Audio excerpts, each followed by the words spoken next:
y en las secretarías de Estado, secretarías que todos conocemos, ¿no? Como la Secretaría de Gobernación, Secretaría de Relaciones Exteriores, Secretaría de Seguridad y las demás que están. El Poder Legislativo está integrado a nivel federal por las dos cámaras, la Cámara de Diputados y la Cámara de Senadores. Y su objetivo principal de estos dos poderes, del Ejecutivo, es precisamente la administración pública y llevar el gobierno la ruta que va a tomar en el país. Y pues el Poder Legislativo pues, es implementar y legislar, es decir, hacer todas las leyes que van a regir en todo el territorio mexicano. El Poder Judicial de la Federación, como ustedes lo saben, pues es el que se encarga de resolver los problemas que día a día pudiera tener una persona con otra persona. Sin embargo, el Poder Judicial de la Federación es el único poder que tiene el juicio de amparo. Y este juicio de amparo es el que tanto incomoda a todas las autoridades. ¿Por qué? Porque por una parte tenemos a un particular, que puede ser tanto una persona física como una persona moral, y del otro lado tenemos un acto de una autoridad. ¿Esa autoridad quién puede ser? Pues alguien que pertenezca al Poder Ejecutivo, al Poder Legislativo, incluso del propio Poder Judicial. Sin embargo, pues a través del juicio de amparo, las personas, tanto físicas como morales, es un medio de control constitucional que tiene por objeto la defensa de los derechos humanos de las personas. De manera que si alguno de ustedes, ya sea como trabajador, como empresario en una sociedad, ve afectado alguno de sus intereses o alguno de sus derechos por un acto de una autoridad, pueden acudir al juicio de amparo. Este medio, es a petición siempre de parte del Poder Judicial, actúa solito, como pudiera pensarse o hacerse ver en los medios de comunicación que el Poder Judicial invade esferas de competencia de otros poderes. Sin embargo, constitucionalmente tiene esa facultad siempre y cuando alguien se lo pida. Puede ser a través del juicio de amparo, alguna controversia constitucional, una acción de inconstitucionalidad. Sin embargo, nosotros como gobernados y como personas tenemos el juicio de amparo. Sin embargo, ustedes han escuchado mucho que pues, hay algunas disposiciones que emite el Poder Legislativo con la encomienda del Poder Ejecutivo, como puede ser la militarización de la Guardia Nacional, que prácticamente creo que de ahí partió todo este problema, que no lo quisieron elevar a la ley que sacaron, no lo quisieron elevar a rango constitucional, y es prácticamente un capricho de estos dos poderes el que el Poder Judicial de la Federación, a través del juicio de amparo y de los demás medios de constitucionalidad que tienen para poder hacer cabida y defensa de esos derechos humanos, es que se convierte en un poder incómodo para los otros poderes. De manera que si tenemos un juicio de amparo que actualmente está siendo instruido o está siendo llevado por jueces totalmente independientes, ¿qué pasaría si pasa esta reforma? Hay un principio que es el principio de división de poderes, que conlleva que el poder no se puede concentrar en una sola persona.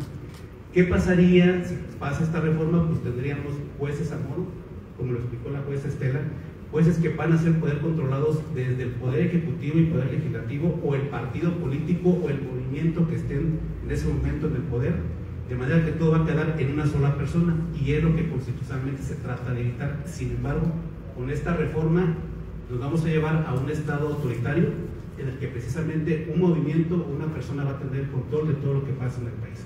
De manera que cuando ustedes acudan a un juicio de amparo, donde vayan a buscar a un juez que los ampare respecto a algún acto de autoridad, se van a topar con pared, porque prácticamente va a haber un juez a modo que va, como dijo la jueza Estela, él va a seguir los intereses de quien, pues, en este caso puede ser el político, partido político que está en el poder, o bien el grupo empresarial o de mayor poder que lo pudiera tener, o bien incluso a factores externos como el propio crimen organizado. De manera que a mi punto de vista es importante que ustedes sepan cuál es la función que hace el Poder Judicial de la Federación, porque muchas veces los confunden con poderes judiciales de los estados, que dicen, no, pues ese juez que te divorcia y que tarda 3, 4, 5 años y que te mete una sentencia. Luego, la verdad es que nosotros somos un poder en el que realmente nuestro trabajo es totalmente diferente. Entonces confunden mucho con la Procuración de Justicia, es decir, con las fiscalías. Sin embargo, las fiscalías, como ustedes saben, ya son organismos autónomos. Sin embargo, el fiscal general o el titular de las fiscalías es propuesto por el propio Poder Ejecutivo, de manera que, aunque las fiscalías, entre comillas, pudiéramos considerarlas como autónomas, realmente atienden a intereses del Poder Ejecutivo. Y bueno, también que hagan la distinción entre los poderes judiciales de los estados, porque prácticamente somos totalmente ajenos a ellos. Hay lugares, hay estados que no se han pronunciado al respecto. Sin embargo, la forma en la que los jueces y magistrados de los estados llegan a ser jueces y magistrados no siempre es igual a la federación, como lo explicó la jueza Estela, que es un sistema de carrera judicial. Los jueces y magistrados se enfrentan, digamos, por un sistema de carrera, a diferencia de los estados, porque los estados en algunas partes son propuestos por el propio Poder Ejecutivo y son aprobados por la legislatura correspondiente, y en otros, en los cargos de jueces, no de magistrados, sí tienen un sistema de carrera judicial. Entonces, realmente vemos mucha apatía por parte de algunos poderes judiciales de los estados en este movimiento, porque prácticamente su forma de designación es totalmente distinta al Poder Judicial de la Federación. Bueno, hasta aquí yo quiero dejar mi participación para dar la oportunidad a los demás jueces que puedan opinar y externar sus opiniones. Muchas gracias.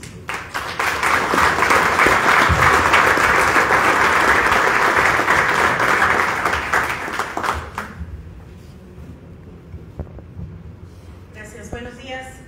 Soy la jueza de distrito María Niña Peralta, estoy adscrita a un Tribunal Laboral Federal de Asuntos Individuales aquí en Saltillo, Coahuila. Gracias por la oportunidad, por permitirnos este espacio para dialogar un poco sobre los aspectos y el trasfondo de la reforma. Estamos viviendo una situación inédita, no solo dentro del Poder Judicial de la Federación. Esta reforma no es una reforma que solo afecta a los integrantes de este poder, afecta a todos los mexicanos, a todos los ciudadanos, nos afecta a todos. Por eso no podemos, disculpen la expresión, estar dormidos y dejar que esta reforma pase como si no nos fuera a perjudicar en ningún momento, porque esto no es así. Se nos ha hecho ver que somos un poder corrupto, que liberamos delincuentes y todas estas catálogos que se nos han impuesto desde la mañanera. Señores y señoras, México actualmente tiene firmado un tratado de libre comercio con Estados Unidos y Canadá. En este tratado el Estado mexicano firmó, suscribió y se ratificó. Uno de los aspectos importantes y compromisos que adquirió fue tener jueces imparciales e independientes. ¿Qué quiere decir? Jueces que puedan juzgar las causas sin ver quién es la persona que están juzgando y sin tener presiones externas de ningún partido político, de ningún gobierno, que puedan juzgar simplemente con la verdad y a partir de las pruebas que existan en los expedientes. Esto quiere decir que hay una justicia imparcial y jueces independientes. Se ha criticado el salario de los que tenemos los jueces, que tenemos los integrantes. Es una cuestión necesaria. Si se tienen buenos sueldos, el Poder Judicial se vuelve incorrompible.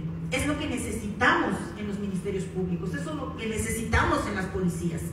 ¿Por qué? Porque la puerta a la corrupción se cierra. No hay manera de que se pueda corromper y que atienda a intereses políticos o económicos. Ahora, con la decisión de la elección de jueces, magistrados y ministros por voto popular, pues van a llegar los simpatizantes al gobierno. El día de mañana, esto es muy importante porque el día de mañana, ahorita ya se tiene en la Cámara de Diputados mayoría, el Congreso tiene mayoría, en el Senado falta un senador para que esto sea una mayoría relativa y pase lisa y llanamente la reforma.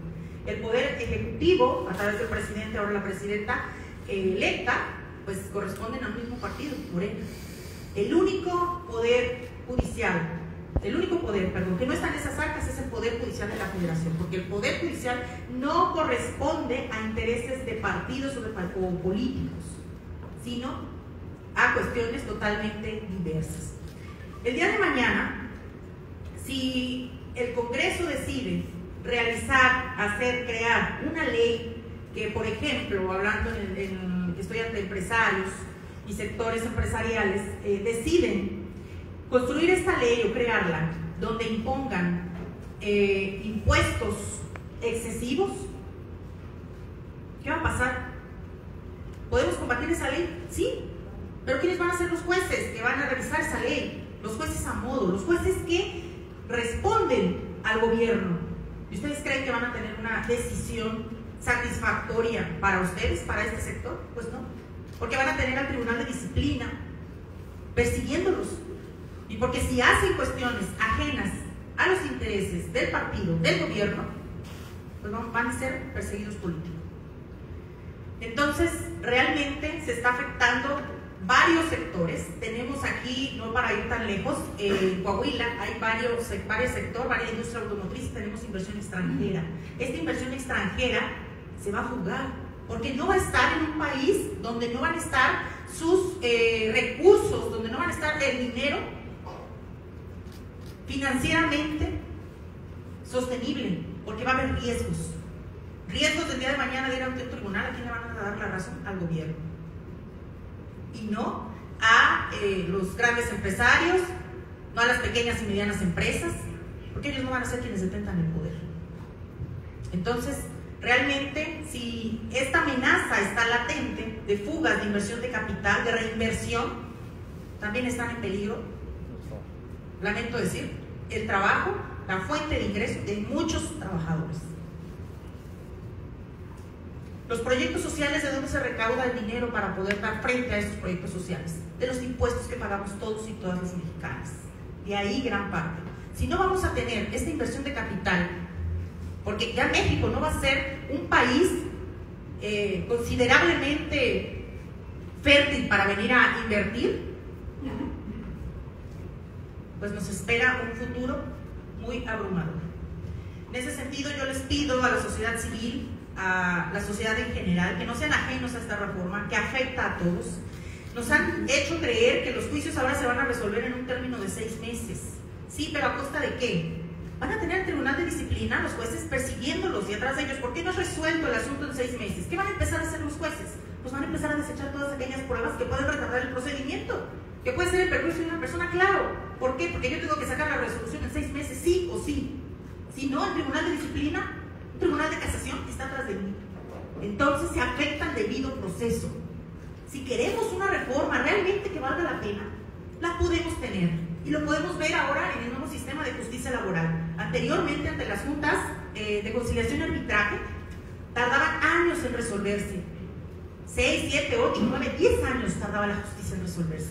Ahora tenemos tribunales. Hicimos la reforma, bueno, los legisladores a la Ley Federal del Trabajo, el 1 de mayo de 2019, se fue implementando de manera escalonada en todo el país. Y ahora los juicios se resuelven en 2, 3, 4, 5, 8 meses, la media nacional, un juicio laboral. ¿Podemos hacerlo? Sí, señores y señores. No hay prisas. Sí podemos tener una justicia pronta, desde luego. Pero ¿qué necesitamos hacer? Observar cuál es el déficit, por qué la justicia en México no está funcionando. Necesitamos más jueces, necesitamos más tribunales, necesitamos una capacitación, una profesionalización, necesitamos capacitar y darle todos los medios posibles también a las defensorías. Desde ahí está lo que podemos hacer en la reforma. Podemos ser mejores, desde luego. No estamos negados a que el Poder Judicial de la Federación necesita una reforma, pero una reforma integral y no una reforma abrupta y que de un plumazo se quiera destituir masivamente a jueces y magistrados. Porque ahorita nosotros somos los jueces y magistrados incómodos porque no respondemos a las presiones del gobierno, porque no respondemos a los sectores de capital, porque juzgamos en base a las pruebas con la verdad. Es como sabemos juzgar nosotros y es lo que necesitamos. Ustedes y todo el pueblo de México se merecen tener jueces imparciales e independientes, jueces que no les tiemble el pulso de poderles dar la razón el día de mañana si la tienen. Eso es lo que necesitamos, señores y señoras. Los invitamos, por favor, de manera ya desesperada. Estamos saliendo a las calles, estamos alzando la voz porque México se está cayendo. No podemos hacerlo solos, no vamos a poder hacerlo solos. Necesitamos su participación, necesitamos que se involucren. No dejemos que este país de libertades, esto que ha sido construido a través de generaciones y generaciones, lo perdamos. Vamos a dar la lucha, vamos a dar la batalla.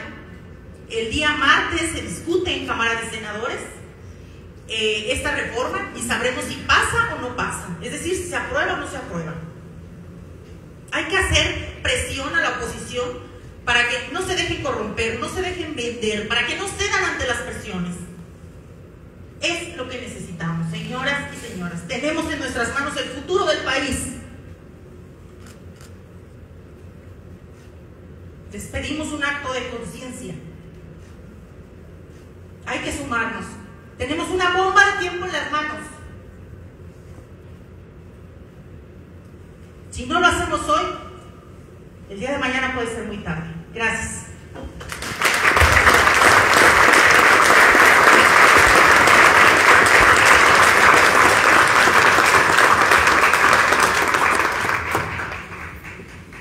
Buenos días. ustedes. Como ya amablemente nos presentaron hace un momento, mi nombre es Miguel Ángel Luna. Soy juez primero de distrito auxiliar aquí en Saltillo. Ya tengo 4 años despachando aquí. Mis primeros 4 años fueron en Tamaulipas. Ya tengo 8 años como juez de distrito. Y yo voy a concentrarme un poco más, trataré de ser muy breve y sobre todo muy claro en cómo opera actualmente lo que es la carrera judicial, que ya mis compañeras y compañeros pues adelantaron. Cómo funciona ahorita el sistema para llegar a ser juez y cómo opera ya la reforma, qué es exactamente lo que se está proponiendo y pues en ese mismo orden las inconveniencias que vemos. Ahorita, como ya comentábamos, existe la división de poderes. El Ejecutivo tiene una función, el Legislativo tiene otra, el Poder Judicial tiene otra, que es como contrapeso, como control al ejercicio del poder de los otros dos. Precisamente porque en una democracia constitucional no puede haber un poder absoluto, porque esto ya se convertiría en un régimen totalitario donde los abusos y las arbitrariedades van a ser lo común. Entonces la función de este Poder Judicial es, como mencionábamos, ser un contrapeso, limitar los abusos del poder en términos generales, así sea del presidente, así sea de los diputados, de los senadores, de otros jueces. Por eso es muy importante aquí hacer la distinción de Poder Judicial estatal, Poder Judicial federal, porque también, insisto, como mencionaban mis compañeros, los jueces locales también pueden cometer arbitrariedades, errores, e incluso jueces federales cuando conocen de procedimientos ordinarios como civiles. A grandes rasgos, el Poder Judicial es contrapeso y se necesita que sea independiente. En 1994 se hizo una reforma muy trascendental al sistema de designación de jueces y magistrados, y ahí fue cuando se implementó la carrera judicial. ¿Qué problema es el que se estaba viviendo en esa época hace ya 30 años? Los ministros, que eran muchos, más de 20, eran designados en su mayoría directamente por el presidente, exfuncionarios, expolíticos, prácticamente tenían su retiro, sus últimos años como ministros, y en aquella época también los concursos, cuando había, y las designaciones en su mayoría directas de jueces y magistrados, eran precisamente por parte de ellos. No había un sistema de carrera, no había concursos, no había exigencias de antigüedad, entre otras cosas. ¿Qué provocó esto? Un Poder Judicial, una Suprema Corte en aquella época muy saturada de trabajo, muy ineficiente, muy politizada, y con estos problemas trasladados a jueces y magistrados federales. En la reforma se implementa el sistema de carrera judicial, se crea o se le dan las facultades necesarias al Consejo de la Judicatura, que es como nuestro órgano administrativo. Y lo que se pretende a grandes rasgos es que todas las personas que eventualmente lleguen a ser juzgadoras pasen por esta misma carrera judicial, que consiste en ir ascendiendo puesto por puesto dentro de los diferentes que hay: oficial administrativo, oficial judicial, que es equivalente, actuario, que son los notificadores, secretarios, que son los que ya tienen un rol activo en trabajo jurisdiccional, estudian expedientes, proyectan sentencias, hacen acuerdos de admisión, de desechamiento, de todo, y los jueces finalmente y magistrados, que son los que llevan el curso del procedimiento, toman las decisiones, dictan las sentencias y asumen la responsabilidad que eso les corresponde. Entonces, operativamente este sistema de carrera judicial, como adelantaba la jueza Estela, en promedio toma 15 años de ir ascendiendo por estas diferentes categorías, que también requieren requisitos de profesionalización, como ser licenciado en Derecho, requisitos de antigüedad, 3 o 5 años dependiendo del cargo, y presentar exámenes de conocimientos. Actualmente exámenes de oposición. Ha venido cambiando un poco a raíz de las reformas de hace algunos años, pero la idea sustancial es la misma, que para ascender en esta carrera judicial, que en promedio toma 15 años para llegar a ser juez, hayas presentado otros exámenes para cada una de las categorías, hayas cumplido con requisitos de experiencia, de antigüedad, etc. Para ser juez es un concurso complicado, es un concurso de oposición complejo. Ha habido casos de 3,000 participantes donde pasan 50, en mi caso fuimos 2,000, pasamos 120, un concurso que se dividió en todo el país en 6 sedes distintas. En otros casos pasan 15 o 20 de 800 y con altos niveles de exigencia. Generalmente son 3 etapas. Estas etapas son un cuestionario de 100 preguntas, tienes 5 horas para contestarlas. La segunda etapa es una elaboración de un proyecto de sentencia. Te dan un expediente de 500 o 1000 páginas y tienes 5 horas para leerlas, estudiarlas, comprenderlas, tomar una decisión, redactar el proyecto y presentarlo en tiempo.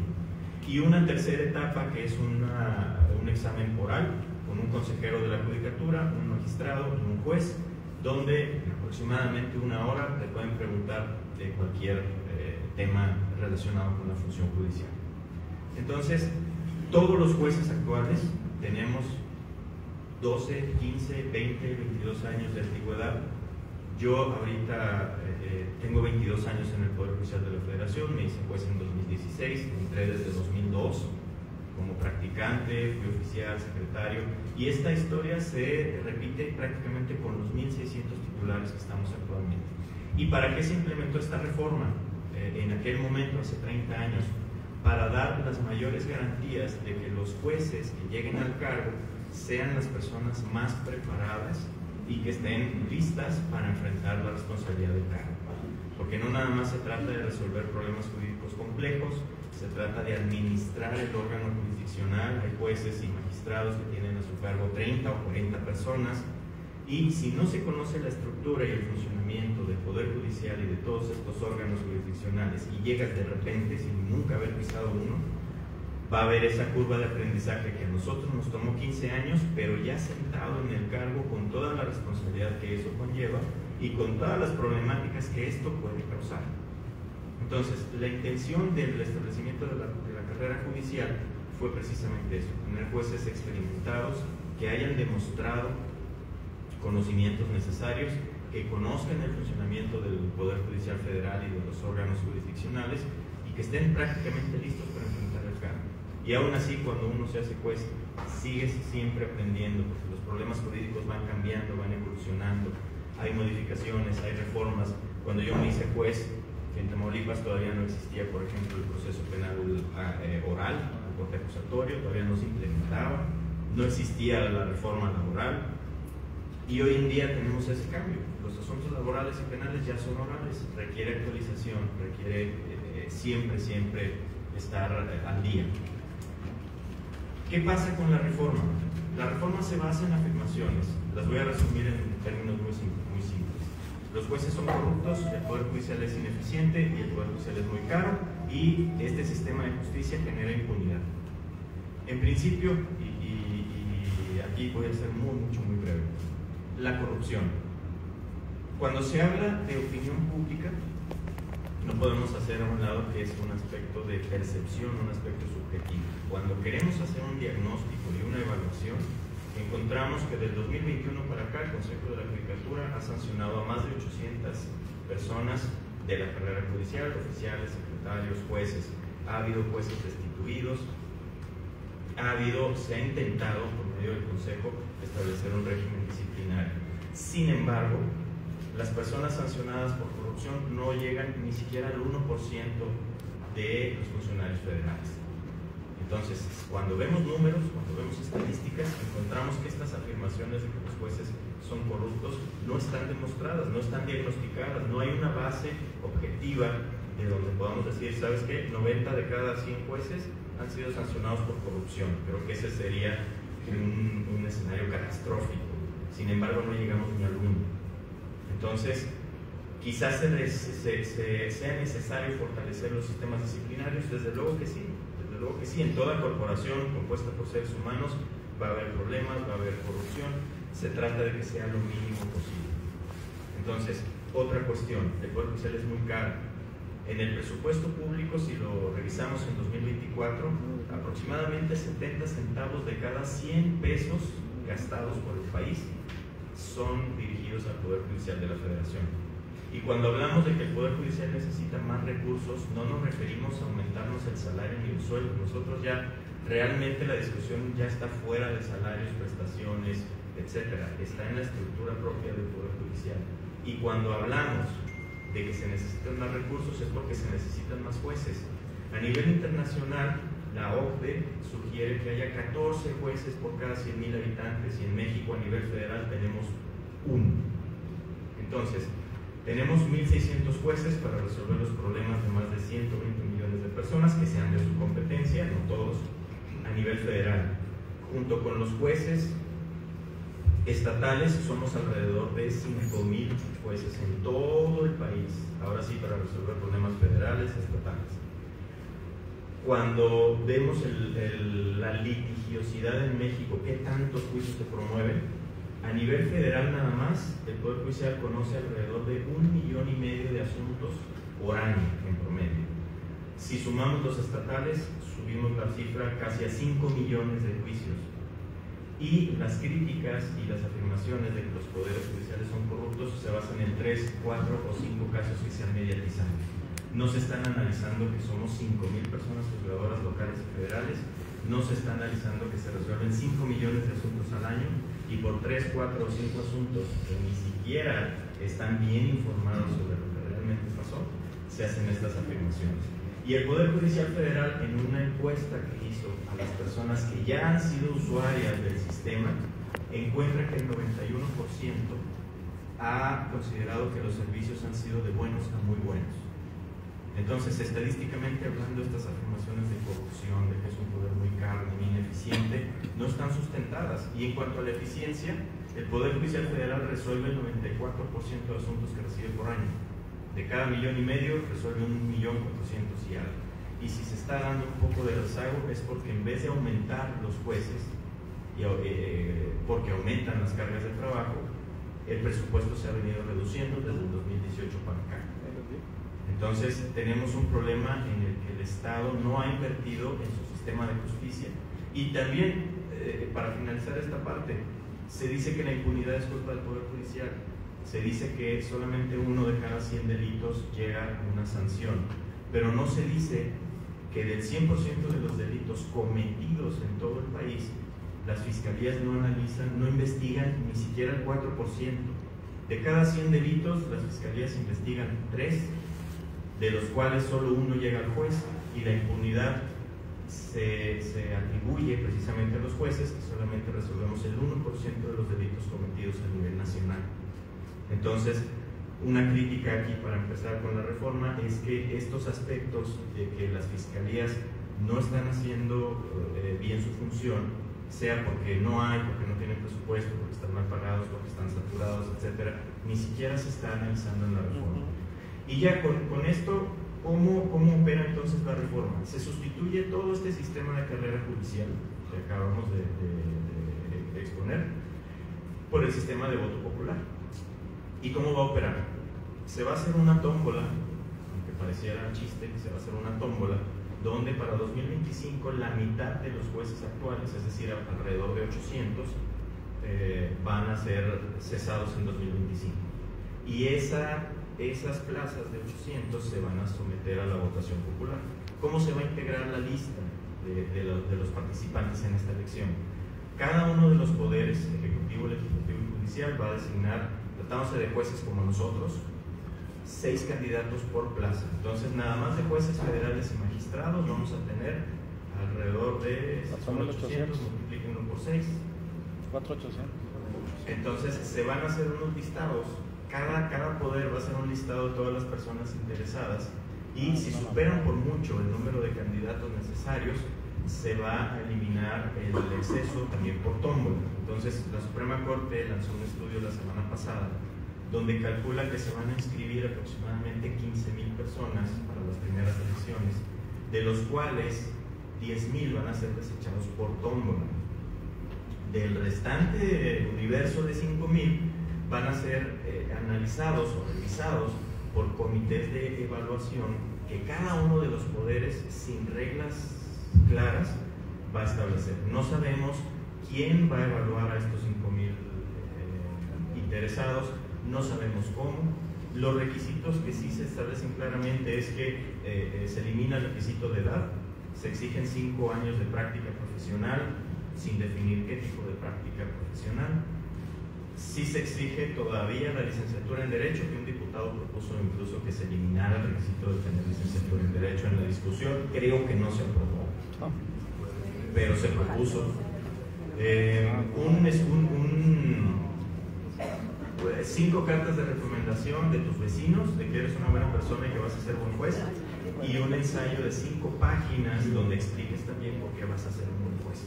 Entonces, con estos requisitos, el comité de evaluación va a determinar quiénes van a ser o pueden ser buenos jueces, se integran las listas definitivas y estas son las que se sujetan a votación de todos nosotros. Exactamente, no hay un examen de conocimientos claro, no hay una carrera judicial. Pensamos nosotros que la exigencia que ahorita nos pone la carrera judicial prácticamente se elimina por completo, se ponen requisitos, algunos hasta incluso absurdos, que no tienen relación con la función. Y no nada más esto, empieza la politización de los jueces, como adelantaban mis compañeros, porque por un lado, viéndolo desde el punto de vista más crítico, nosotros en carrera judicial, cuando somos designados jueces, tenemos 6 años de nombramiento provisional. A los 6 años se hace una evaluación de nuestra evolución patrimonial, de nuestra preparación académica, nos dan puntos si estudiamos maestría, doctorado, etc. Se hace una evaluación de nuestro trabajo, si hemos cumplido las metas de resolver los asuntos que nos llegan, y también se evalúa si la efectividad de nuestro criterio, de cuántas sentencias dictamos, cuántas se recurren o se atacan y cuántas son modificadas, revocadas, confirmadas. Entonces nos evalúan estos 4 parámetros en un procedimiento que dura alrededor de un año, donde te solicitan la información, revisan tus cuentas, te piden tu evolución patrimonial. Si cumples con los requisitos adecuadamente y alcanzas las calificaciones necesarias, eres ratificado y tu puesto ya es inamovible, salvo por responsabilidad grave. Esto se sustituye por la elección popular, que aparte trata de nombramientos provisionales, ya no hay jueces inamovibles. Y aquí viene un problema que a mí me parece muy serio, porque los jueces van a depender de que una autoridad política los proponga y de que la ciudadanía los vote para mantener su trabajo. Entonces nosotros ahorita podemos conocer de asuntos donde vas quizás a condenar a una pena de prisión a un narcotraficante y no estás preocupado por perder tu trabajo. Te deben dar garantías para no perder la vida, ¿verdad? No ha habido jueces que han sido asesinados en el ejercicio de sus funciones. Yo puedo conceder un amparo a favor de una empresa o a favor de un trabajador sin temor a presiones sociales, precisamente porque somos independientes y porque nuestro trabajo no depende de nuestras decisiones, salvo que hagamos algo, una irresponsabilidad o una ineptitud manifiesta, que son las causas graves a las que se refiere la Constitución. Esto se cambia por un sistema donde los jueces le van a deber su trabajo a quien los propuso y a quien los votó. Y el problema aquí es que, como adelantaban mis compañeros, el amparo va contra autoridades. Yo como juez me puedo ver inmerso en un amparo donde voy a resolver si el presidente que me propuso llevó a cabo un acto inconstitucional y darle la razón o no al gremio empresarial, laboral, social, público que votó por mí. Entonces, ¿en qué situación quedan los jueces? Porque van a decidir en función a qué resolución les da más posibilidad de mantener su trabajo. Un problema que nosotros ahorita no tenemos. Y sumado a todo esto está el Tribunal de Disciplina, ya para ir concluyendo. El Tribunal de Disciplina, ahorita, como adelantaba hace un rato, a nosotros, nuestro régimen disciplinario está por parte del Consejo de la Judicatura. Tiene unidades de investigación que reciben quejas, que investigan y que sancionan. Se pretende quitar esta facultad al Consejo y mandarla a un Tribunal de Disciplina compuesto por 5 magistrados que van a disciplinar a los 1.600 ministros, magistrados electorales, magistrados federales y jueces. Van a estar prácticamente encima de toda la cúpula del Poder Judicial de la Federación y que tienen facultades discrecionales, o sea, libres, para investigar, sancionar, inhabilitar, destituir, suspender y poner sanciones económicas, dar vista al Ministerio Público y solicitar juicio político en contra de todos los ministros, jueces y magistrados. ¿Cuáles son las facultades que se les da a este tribunal para investigar todo esto y sancionar? Cuando se violenta el principio de excelencia, en términos muy amplios, cuando se violenta el orden público, cuando se encubra criminales, lo que sea que eso se entienda. Entonces, el problema es que son supuestos tan amplios que se puede prestar a un control político de las decisiones de los jueces. Esencialmente, para resumir lo que acabamos de escuchar, la reforma traería probable pérdida de profesionalización de los jueces, dependencia política de los mismos jueces para quienes los proponen y para quienes los votan, que pueden ser desde grupos económicamente fuertes, grupos políticos, grupos incluso gubernamentales o grupos criminales. Está abierto el problema. La pérdida consecuente de su imparcialidad, porque van a perder el trabajo en función de a quién le dan la razón, sí o no, cuestión que ahorita no sucede en la gran mayoría de jueces y está demostrado. Y aparte van a estar bajo el yugo, y me atrevo a usar esa palabra, bajo el yugo de un tribunal de disciplina que por una decisión incómoda a cualquier grupo de poder político, privado, económico o criminal puede perder su trabajo, ser procesado en juicio político, ser denunciado penalmente, ser sancionado económicamente, suspendido y cesado, en pocas palabras. Entonces, estas son nuestras mayores preocupaciones ya en la implementación de la reforma. Nos parecen muy graves porque se afecta la independencia de los jueces y los que perdemos somos todos, porque no vamos a tener, cuando tengamos un problema jurídico grave incluso contra el gobierno, no vamos a tener un juez imparcial que trate de resolver de la mejor manera posible y sobre todo respetando nuestros derechos. Vamos a tener jueces que obedezcan a la consecuencia de su decisión para tomarla. Si esto me beneficia en mi campaña, porque ya concluyo mi cargo el otro año, pues no, esta persona es inocente, pero la sociedad me va a machacar si le doy libertad, mejor lo meto a la cárcel, me hago popular y gano mi ratificación como juez, mi reelección. Entonces, dicen que no se va a politizar la justicia, sin embargo, ayer tuvimos a 2 ministras de la Suprema Corte de Justicia de la Nación en un meeting público en la Ciudad de México, están en funciones y ya están anunciando que van a ser candidatas, que son fundadoras y que apoyan al partido de Morena, expresamente lo dijeron, y esto se va a replicar por todos los jueces y magistrados federales a nivel nacional. Son estas nuestras preocupaciones y disculpen si me extendí un poco, les agradezco mucho su atención.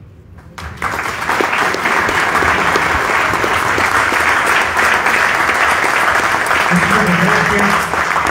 A continuación le pedimos al licenciado José Luis Caso Cruz, en representación de los sindicatos de trabajadores, nos brinde su exposición en este diálogo. Gracias. Juan Luis Caso Cruz, coordinador jurídico de la CLOC del Estado de Coahuila, miembro del Consejo Consultivo Regional ante el Infonavit. Y hago mención porque más adelante les compartiré un dato importante también sobre una reforma que nos está generando un problema mayor aquí en Coahuila y en el resto del país. Nosotros como sector trabajador queremos fijar nuestra postura ante esta reforma judicial. Nos pronunciamos en contra de ella, de esa misma reforma, sencillamente porque no está diseñada para resolver los problemas de justicia, sino todo lo contrario, obedece a los caprichos del Ejecutivo, que ha querido meter mano en diferentes instituciones de nuestro país, tales como el Infonavit, en el cual se debate por ahí una reforma en materia de vivienda que quiere convertir a los trabajadores en renteros, edificando casas y después rentándolas por 10 años, y al final les dicen que sí son sujetos de crédito para adquirir esas viviendas. Es algo inaceptable en todos los sentidos meterle la mano a los recursos de los trabajadores, y por eso nos manifestamos en contra de esta reforma. Y ahora lo quiere hacer en la impartición de justicia, tomando el control del Poder Judicial, con una responsabilidad sin límites, ahora sí que desbocado, por no decir otra palabra. Ustedes se imaginan un trabajador con 10 boletas en la mano, con 20 boletas, votando por un magistrado, por un juez, sin tener conocimiento de su preparación académica, de su conocimiento, de sus años de servicio, de sus funciones. me parece muy irresponsable en ese sentido. La verdad que el sector trabajador está muy, pero muy preocupado sobre esta dinámica que quiere implementar el gobierno federal. Me queda claro que el Ejecutivo solo quiere concretar obviamente el poder en él y en todo su equipo, destruyendo la democracia de nuestro país y provocando que algunos inversionistas extranjeros volteen a otros países. En el sector trabajador, de verdad, estamos alarmados porque esto pueda ser aprobado, porque lejos de captar algunas inversiones extranjeras, lo que estamos haciendo es sembrar el pánico. Y debido a esta reforma judicial que pretenden aprobar sin certeza jurídica, estamos pendientes de un hilo, la verdad.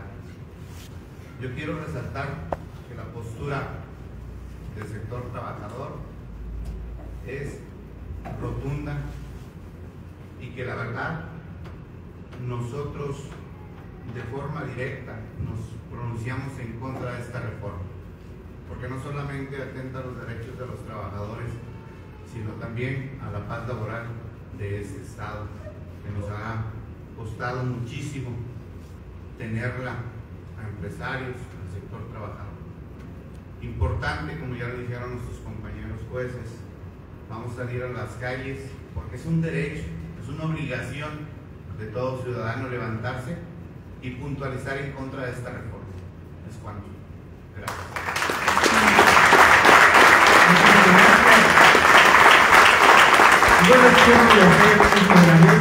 A los representantes de la comunidad empresarial para abordar este tema, le pedimos al ingeniero Eduardo Garza Martínez, presidente de Canacintra, Coahuila, nos brinde su mensaje. Muy buenos días a todos ustedes, gracias por acompañarnos. El día de hoy es un día de gran preocupación por todos los organismos empresariales que estamos aquí representados, por los jueces que nos acompañaron y ya nos explicaron en forma sucinta, pero también bastante clara cuáles son los motivos de estas reformas que se pretenden implementar.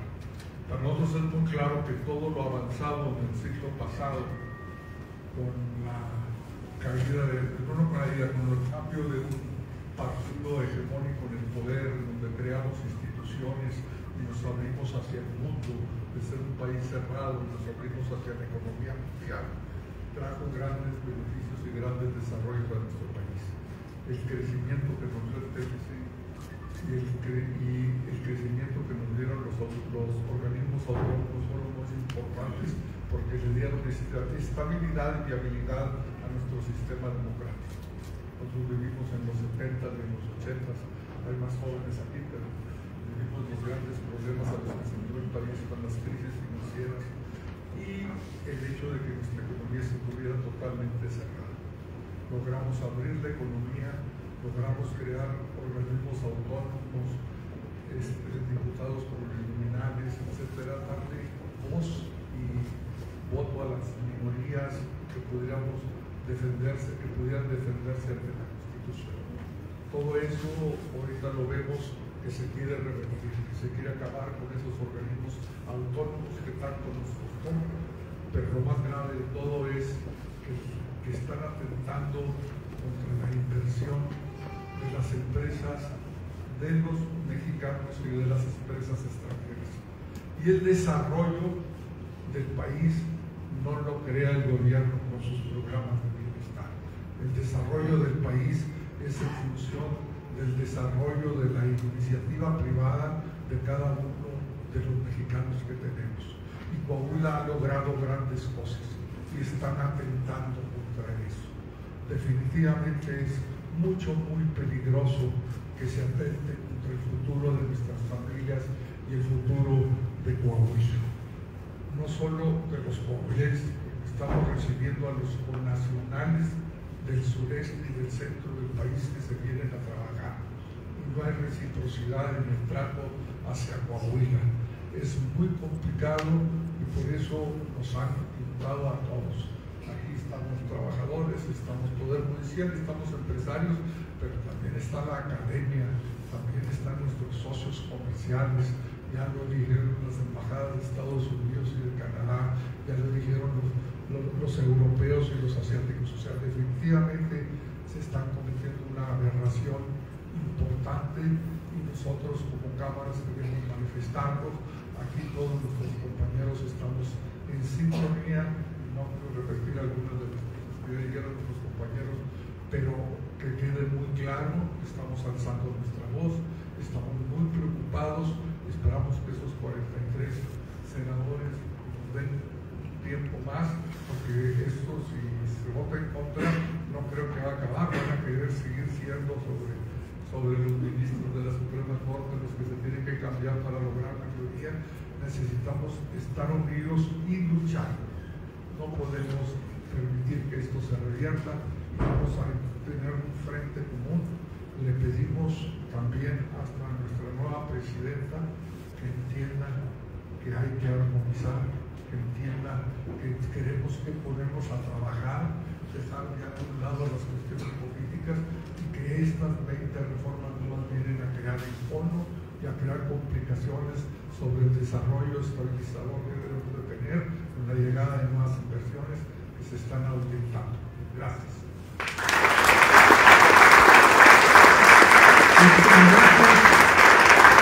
Ahora le pedimos al ingeniero Alejandro Pepi de la Peña, presidente de Canaco Saltillo, nos brinde un mensaje. Muy amable, gracias, muy buenos días nuevamente, muy estimados integrantes del Poder Judicial, trabajadores del mismo, compañeros de la CROC, representante de la CROC, licenciado Jasso, amigos empresarios, ciudadanos y representantes, por supuesto, de los medios de comunicación, bienvenidas y bienvenidos todos nuevamente. Partimos ciertamente de la premisa que efectivamente en nuestro país es indispensable una reforma al Poder Judicial. Que en teoría debe ser uno de los 3 pilares que se sostienen la forma democrática, republicana, que tenemos los mexicanos de gobernarnos. Hace mucho tiempo que perdió su capacidad de servir a la nación, haciendo lo que le corresponde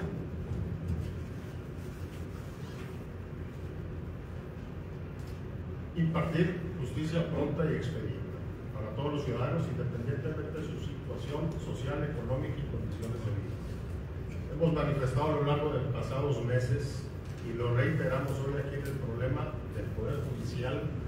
No es de leyes, a lo mejor tampoco es de organización, pero sí lo es de eficiencia y de responsabilidad para quienes, además de ser parte víctimas de parte de cualquier delito, se convierten víctimas de parte de un sistema judicial que no hace por resarcir el daño, por hacer pagar a los culpables y porque se respete la ley. Luego de muchos años de que la sociedad mexicana buscara una reforma al Poder Judicial para transformarlo en una entidad moderna, funcional, a la altura de las necesidades del presente, para con la mira puesta, pero con la mira puesta en el futuro, y muy importante, que acabara con el rezago de décadas en los asuntos de su competencia, se presentó un proyecto de reforma que lamentablemente dista mucho de lo que las partes involucradas deseaban de él. La reforma que está a discusión, o valdría más decir que está en trámite de validación de la Cámara de Senadores, en la Cámara de Senadores, no es lo que esperaba la sociedad mexicana, tampoco lo que requieren los sectores productivos, y como lo han manifestado hasta sus embajadores, las naciones donde proviene la inversión extranjera directa, que en muchos sentidos es el sostén de la economía mexicana. Una reforma judicial no puede ser algo que se anuncie en febrero y se presente en septiembre a los diputados y senadores para ser aprobada, sino una discusión amplia, respetuosa, democrática y sobre todo que incluya las inquietudes de las partes interesadas, prácticamente sin leerla.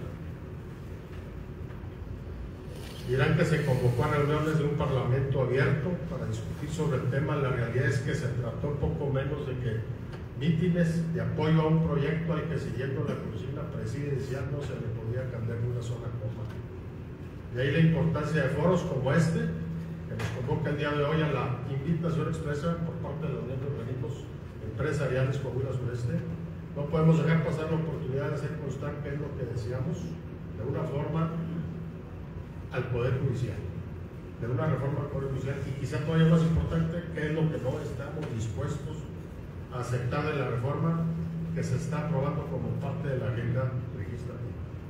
El momento es coyuntural, para bien o para mal, estamos al final de un sexenio y al principio de otro. Ya no nos queda mayor cosa que esperar, pero del que viene tenemos que esperarlo todo. Si no hay una rectificación de la reforma, el sexenio entrante comenzará mal. Cancelación de inversión extranjera directa en una proporción que nos da miedo siquiera pensar de cuánto puede ser. Suspensión de proyectos ya anunciados, caída de la cotización peso-dólar, riesgo de cancelación del TEMEC. Del 100% de las exportaciones que realiza México al mundo, el 80% depende de lo que le mandamos a Estados Unidos y Canadá. Asimismo, el 55% del Producto Interno Bruto depende de todo ese labor, de todo lo que genera de trabajo, esa exportación que se hace. Y de los 23 millones de afiliados en el IMSS, casi 10 dependen de ese tratado de libre comercio. Asimismo, favoritismo judicial a las causas del gobierno contra los empresarios, y eso que estoy refiriéndome solamente a lo que afecta a la planta productiva. La sociedad sufrirá todavía más en los casos particulares de cada ciudadano. Queremos enfatizar, estamos por una reforma, pero una que obligue al Poder Judicial a otorgar justicia en plazos perentorios. Una justicia con las mejores mujeres y hombres, profesionales del derecho, con la más alta experiencia y trayectoria. No queremos improvisados, juzgando sobre nuestra vida y patrimonio, haciendo a un lado la ley, que para nosotros siempre será la ley. Muchísimas gracias.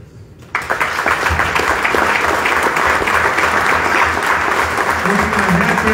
Finalmente le pedimos al ingeniero Arturo López Villarreal, presidente de Coparmex Coahuila Sureste, nos brinde la exposición en este diálogo. Buenos días a todas y todos.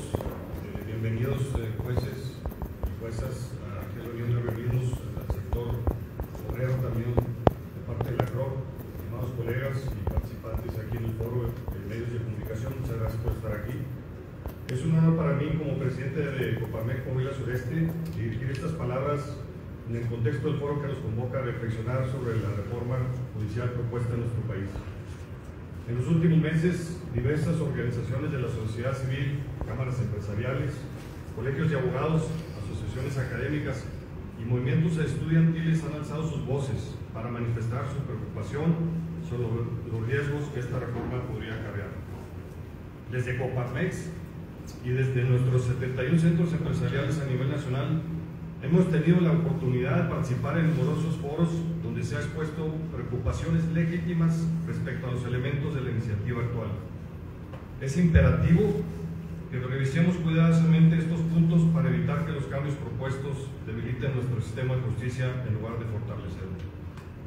Como primer punto, independencia judicial y politización. Uno de los aspectos más preocupantes de la reforma es la propuesta de elegir directamente a jueces, magistrados y ministros mediante voto popular. Este mecanismo introduce un riesgo significativo de politización en la administración de justicia, comprometiendo la imparcialidad y la independencia judicial. Las decisiones judiciales podrían verse influenciadas por intereses electorales y presiones externas, lo cual contradice el principio de justicia imparcial.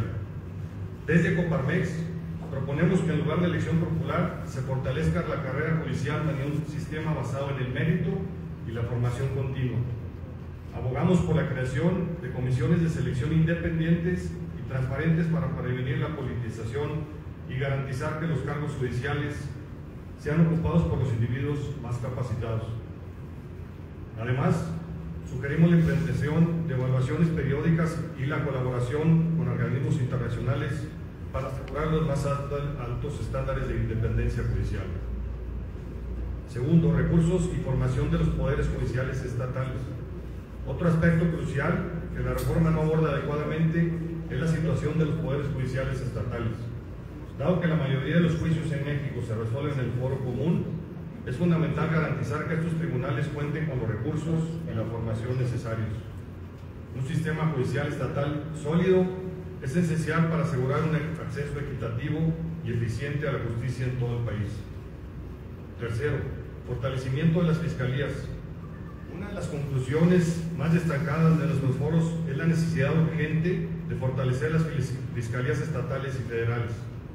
Estas instituciones, responsables de la investigación y persecución de delitos, deben contar con los recursos humanos, técnicos y financieros necesarios para operar de manera efectiva e imparcial. Un sistema de justicia robusto requiere fiscalías independientes que realicen investigaciones con rigor y sin influencia externa. 4. Consejo de la Judicatura Federal y Tribunal de Disciplina Judicial.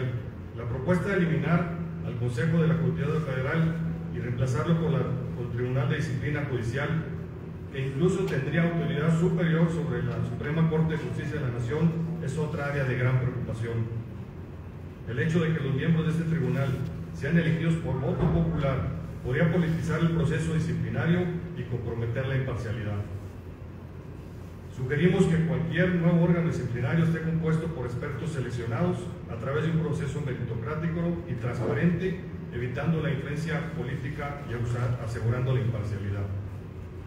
5. Impacto económico y certidumbre jurídica. La reforma está generando incertidumbre entre inversionistas nacionales e extranjeros. La amenaza a la independencia del Poder Judicial podría incentivar la inversión y aprovechar la coyuntura global del nearshoring. La falta de certidumbre jurídica afecta directamente la creación de empleo y el crecimiento económico. Además, la reforma podría exponer a México a responsabilidades por incumplir con los estándares internacionales de derechos humanos e independencia judicial, afectando negativamente su posición global y sus acuerdos comerciales, como el TEMEC, que requiere un sistema judicial fuerte y autónomo. Por último, 6. Propuesta de diálogo y consenso. Desde Coparmex reconocemos la necesidad de reformar el Poder Judicial para mejorar su eficiencia y garantizar una justicia imparcial. Sin embargo, consideramos que el modelo propuesto no está orientado a la calidad ni a la independencia. La reforma, tal como está, podría resultar en la captura de poderes judiciales por intereses políticos en un contexto de un legislativo no completamente independiente. Instamos a los legisladores, en este caso senadores, a abrir un proceso más amplio de escucha y diálogo plural. Las decisiones sobre cualquier reforma deben ser resultado del mayor consenso social y político posible. México enfrenta un momento crítico y es fundamental para cualquier reforma del Poder Judicial sea abordada con la seriedad y responsabilidad que la situación amerita, priorizando siempre el bienestar de la sociedad y la certeza jurídica necesaria para la estabilidad del país. Agradezco a todos por su atención y espero que este foro sea un espacio para avanzar en el diálogo constructivo y responsable. Muchas gracias.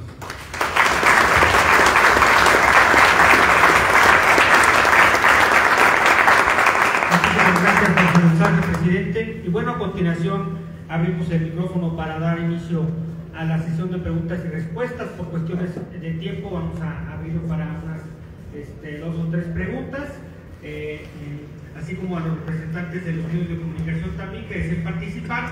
Les vamos a pedir servirse de levantar la mano para hacer uso de la voz y una vez que tengan el micrófono pueden hacer su pregunta. Buenos días, gracias a todos por estar aquí. Soy Servando Morales de North Star Inventos. Mi pregunta es muy sencilla, además, ¿qué podemos hacer en este momento que ya está todo casi listo para que hagan esta reforma? ¿Y nos pueden presentar, por favor? Gracias.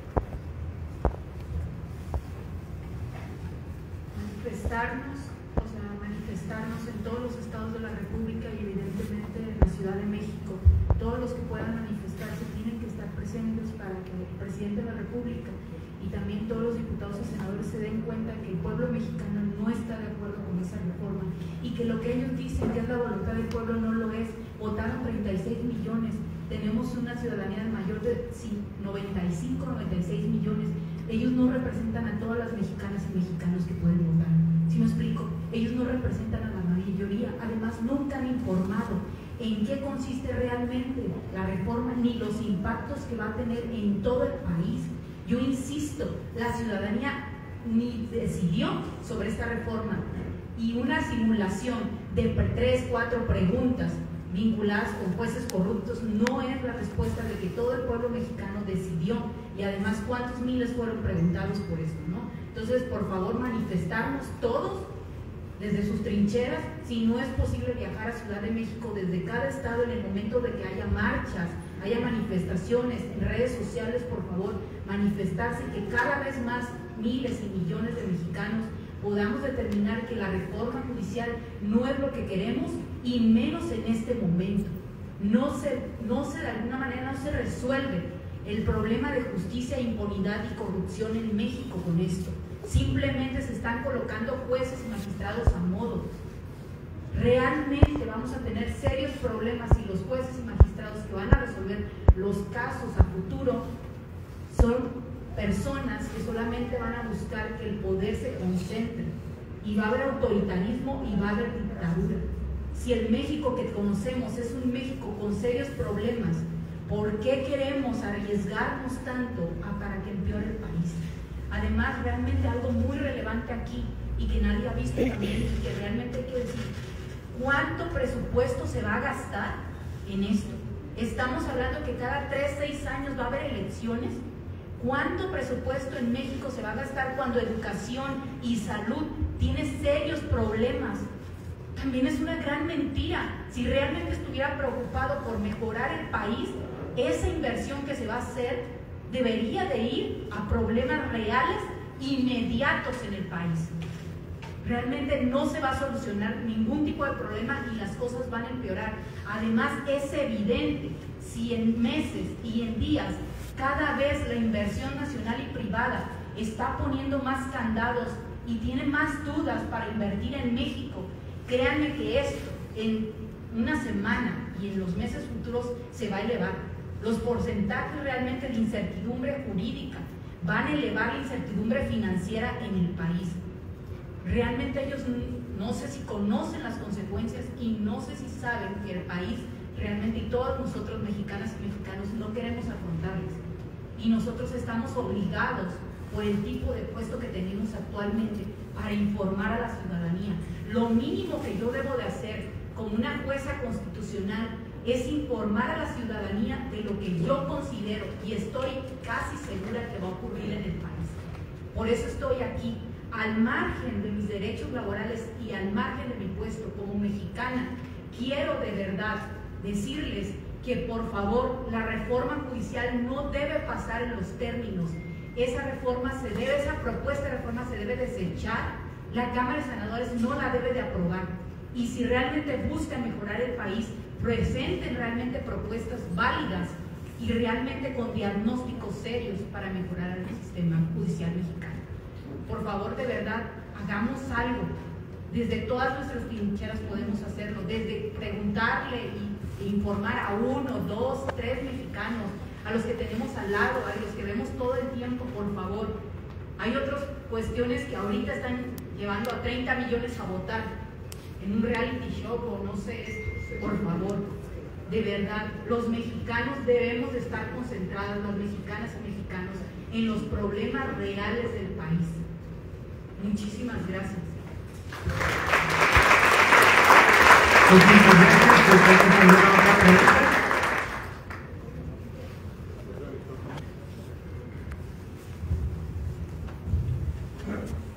Más que pregunta, yo creo que es una propuesta. Esto que estamos haciendo hoy lo podemos hacer llegar a nuestros senadores para que este martes no aprueben y que estén en contra de la reforma, y que a todos los senadores de la República se les mande que aquí en Coahuila estamos en contra totalmente. Es una propuesta y por supuesto que me ofrezco a la redacción o a los procesos que sean requeridos.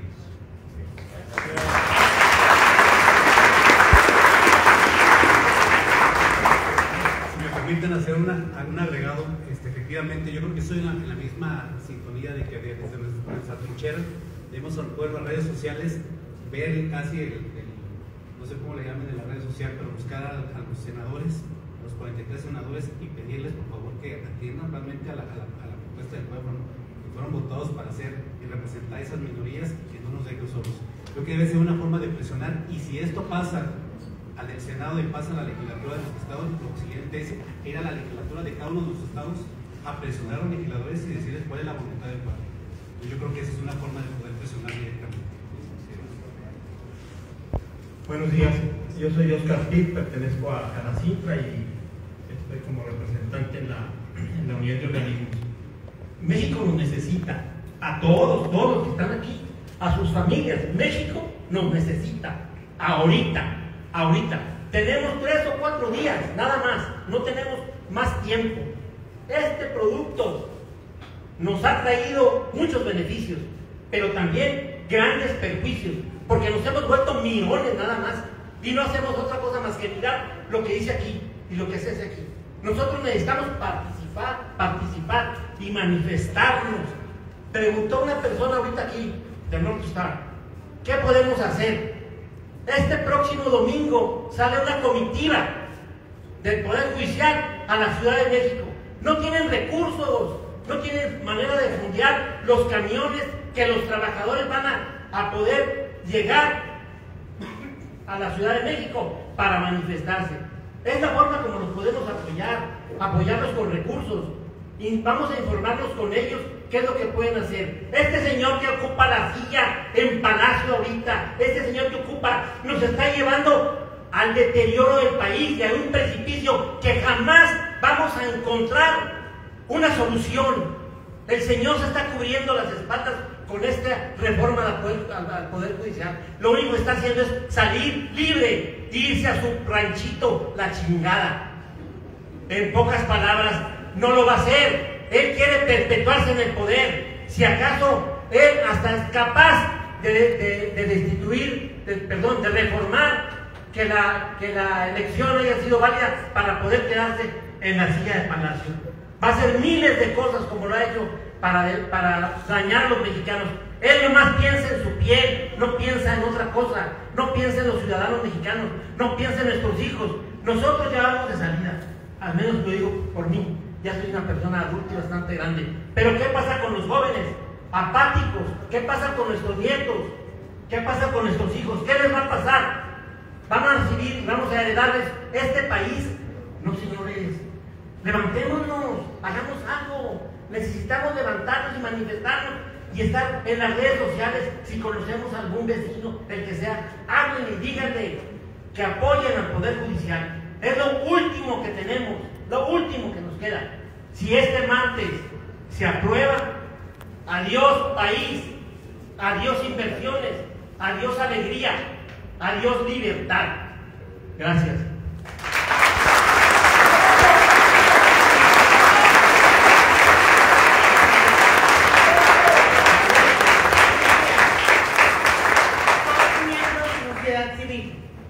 Y en sí la respuesta para ver qué es lo que vamos a hacer. Como sociedad civil nos hemos manifestado, tristemente muy poca aceptación en las personas. Nunca hemos dejado de luchar, pero el día de hoy preguntan qué es lo que sigue. Lo que sigue es manifestarnos afuera con plantón permanente de la Cámara de Diputados locales, porque pasando la reforma en la senaduría, lo que sigue es que tienen que tener el 50+1 de los consejos de las diputaciones locales. Entonces necesitamos, antes de que ellos estén actuando, hacerles saber a nuestros diputados que nosotros en Coahuila y en todos los estados no estamos de acuerdo, pero necesitamos ya actuar y armar un campamento permanente en la Cámara de Diputados local. Ahí es donde se necesita la gente, ahí es donde se necesita la galla. A mí no me da miedo agarrar una carpa y irme a plantar ahí. Necesito oxígeno por las noches, no me importa. Ya una vez aguanté 3 meses en el Zócalo y puedo aguantar los meses que sean necesarios hasta que entienda el poder que está en Palacio, que los mexicanos no nos vamos a doblar y que al Poder Judicial no se le va a tocar. ¡Bravo!